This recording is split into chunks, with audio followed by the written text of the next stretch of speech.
Hai, hari ini kita akan belajar mengenai partial fraction expansion atau ekspansi pecahan parsial. Teori ini atau trik ini sering dipakai apabila kita ingin memecah pecahan yang bentuknya cukup rumit menjadi pecahan-pecahan yang lebih sederhana. Sebagai contoh, apabila kita memiliki pecahan seperti ini,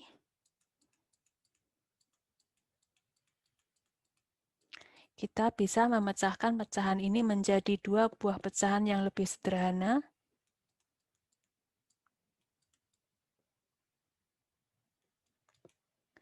Dengan penyebutnya di sini ya saling berhubungan seperti ini. Jadi disesuaikan sesuai dengan masing-masing faktor di penyebutnya.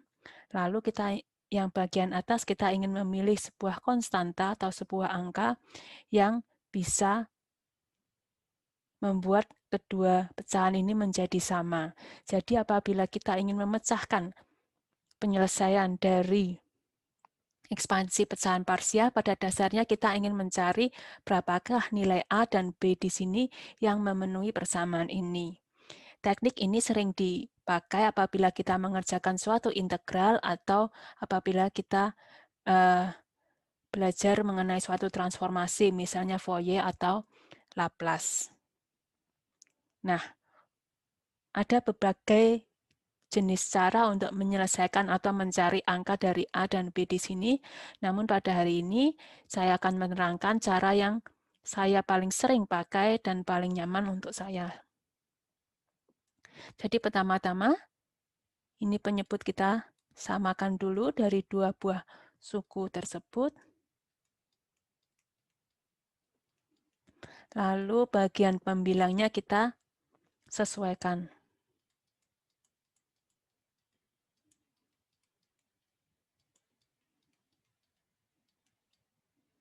Ya, seperti ini. Nah, supaya ketiga persamaan ini menjadi benar, maka 1 harus sama dengan A X plus 2 tambah B X minus 2. Hal ini harus berlaku untuk berapapun nilai X-nya.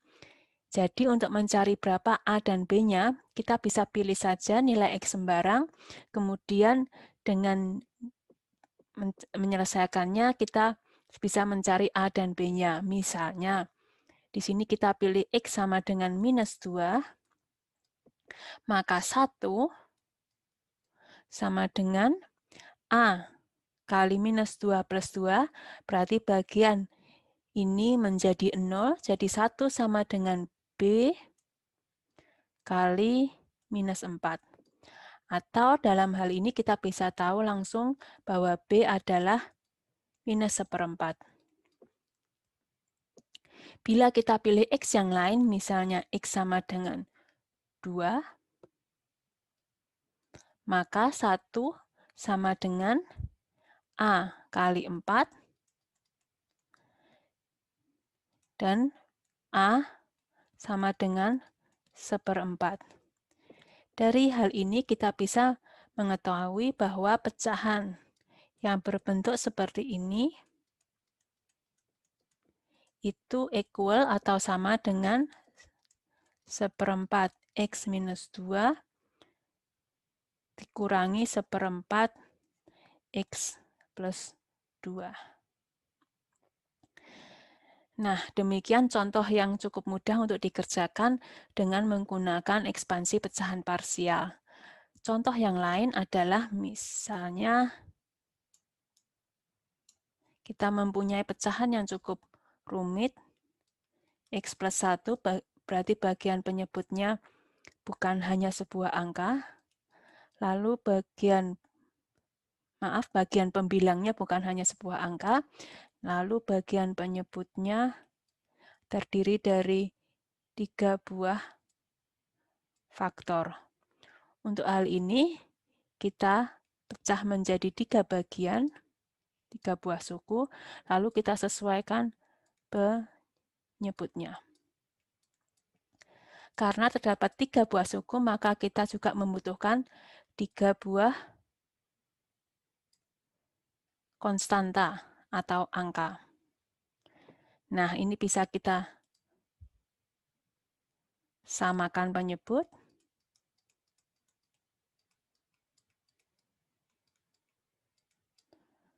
Lalu kita sesuaikan bagian pembilangnya.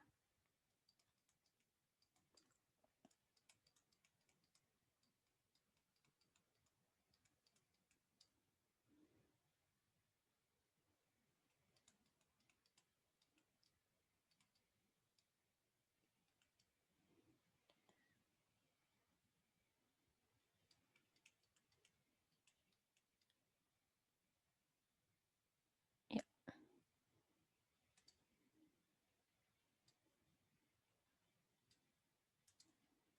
Seperti ini.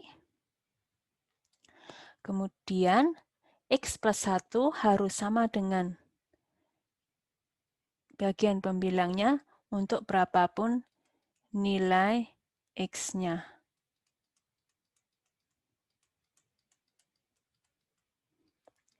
Nah, kita bisa pilih X untuk nilai berapapun. Misalnya kita pilih di sini X sama dengan 0. Maka persamaannya akan menjadi 0 plus 1 sama dengan A kali minus 2 kali 3 ditambah 0 ditambah 0. Berarti di sini bisa diketahui bahwa A sama dengan minus 1/6. Kemudian bila kita pilih X sama dengan 2, maka 2 tambah 1, 3, sama dengan A kali 0, B kali 2 kali 5. Ya, bagian berikutnya C kali 2 kali 0. Maka bisa diketahui dari sini B adalah 3/10. Untuk berikutnya kita bisa pilih juga kalau X-nya sama dengan minus 1/3. Maka minus 1/3 tambah 1 adalah minus 2, sama dengan bagian di si A ini 0, bagian B 0 juga, bagian C-nya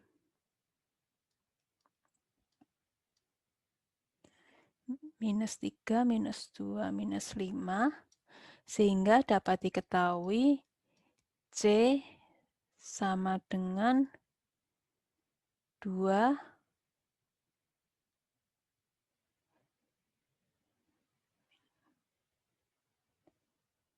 per 15. Kita cek detail-detailnya. Minus 3, 1, C minus 3. Ya.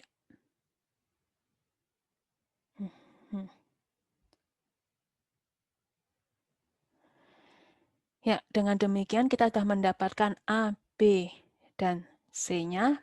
Lalu kita bisa masukkan ke persamaan yang di atas. Memang harus sangat diteliti, mungkin minus dan plusnya, dan semua informasi yang ada. Nah, untuk kasus berikutnya, misalnya kita buat soal lain.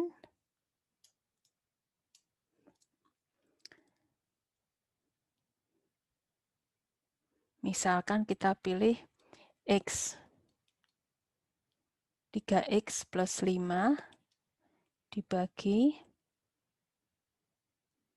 X pangkat 3 minus X pangkat 2 minus X plus 1. Nah, untuk hal ini, karena ini masih dalam bentuk seperti ini, kita harus memfaktorkannya terlebih dahulu. Tentu saja terdapat berbagai macam jenis cara pemfaktoran, tapi ini untuk mempermudah dan mempercepat keterangannya saja. Ini dapat difaktorkan menjadi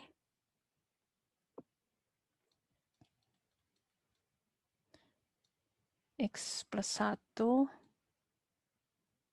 X minus 1 kuadrat. Nah, ya, dalam hal ini coba dilihat sebentar, kalau mungkin bisa dihapus dulu di sini. Ya.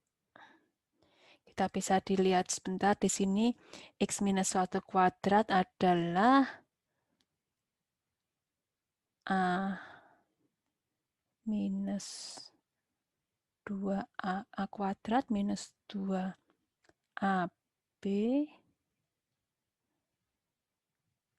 plus B kuadrat. Ya, ini kalau kita kalikan dengan X plus 1, maka akan jadi X pangkat 3 minus 2X kuadrat plus X kuadrat minus 2X plus 1. X pangkat 3, yang kuadrat ini minus 2 plus 1, yang X saja plus 1 minus 2, kemudian plus 1. Ya, ini sebagai keterangan saja, tapi pada dasarnya kalau sudah dalam bentuk faktor seperti ini, kita bisa memisahkan itu menjadi beberapa pecahan. Nah, untuk kasus-kasus yang ada kuadratnya seperti ini, kita harus membuat pecahan itu menjadi agak berbeda. Dalam hal ini misalnya ini X plus 1, di sini X minus 1, tapi faktor yang ketiga, kita tidak bisa menuliskan X minus 1 di sini, tapi kita harus tulis X minus 1 pakai kuadrat. Nah, di sini kita cari pembilangnya adalah suatu konstanta atau suatu angka. Nah, langkah-langkahnya sama, cuma karena ini agak panjang, jadi ini harus disesuaikan. Pada intinya kita menyamakan penyebut. Di sini aku tuliskan tanpa penyebut, 3X plus 5 sama dengan A kali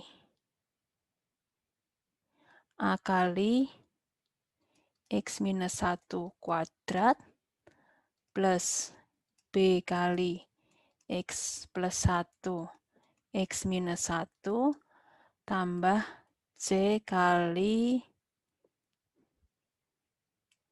X plus 1. Ya, coba dicek lagi. A, oke, ini komponen yang tidak ada. B, ya, benar. C, ya.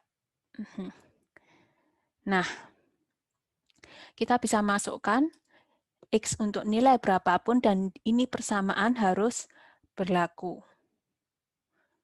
Ya, misalnya kita pilih X sama dengan 1. Ya, kita pilih X sama dengan 1, maka 3 kali 1 tambah 5, 8, sama dengan A kali 0 tambah B kali 0 tambah C kali 2. Sehingga kita bisa dapatkan C adalah 4. Untuk berikutnya, bila kita pilih X sama dengan minus 1, maka 3 kali minus 1, minus 3 tambah 5, 2, sama dengan A kali minus 1, minus 1, minus 2 dikuadratkan 4, tambah 0, tambah 0. Ya, berarti A adalah setengah. Untuk mencari B-nya memang agak susah sedikit, tapi ya tidak sangat susah. Kita misalnya pilih X nilai angka saja, apa saja. Misalnya kita pilih X sama dengan 0, maka 3 kali 0 tambah 5 sama dengan 5 sama dengan A kali minus 1 kuadrat, berarti 1 tambah B kali 1 kali minus 1 tambah C kali 1. Karena dari soal sebelumnya atau bagian sebelumnya kita sudah mendapatkan C dan A, kita bisa tulis di sini 5 sama dengan setengah tambah, ya kita hapus, dikurangi B tambah 4. Nah, karena itu akan sangat terlihat bahwa B adalah 4 tambah setengah 4 setengah, ya B berarti minus setengah. Nah, sudah kita dapatkan berapa A, berapa B, dan berapa C, bisa kita masukkan ke persamaan awal di sini, bahwa 3X plus 5 per X kuadrat minus X pangkat 3 minus X kuadrat minus X plus 1 sama dengan setengah per X plus 1 tambah minus setengah per X minus 1 ditambah 4 per X minus 1 kuadrat. Demikian, semoga penjelasan ini membantu. Terima kasih.